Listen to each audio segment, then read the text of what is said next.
For the repair of the Hyundai electronic units, the following procedures were necessary: replacement of various electronic components and general cleanup of the units. For testing, we add a 120 volt AC power supply and some lamps to the unit's outputs. As soon as we turn on the power supply, we see that the unit reacts accordingly and the lamps turn on due to the voltage output.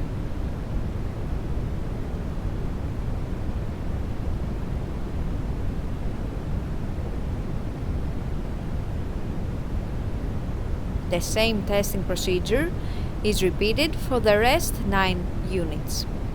It now seems to be clear that all 10 electronic units are working successfully and are ready to be delivered to the customer.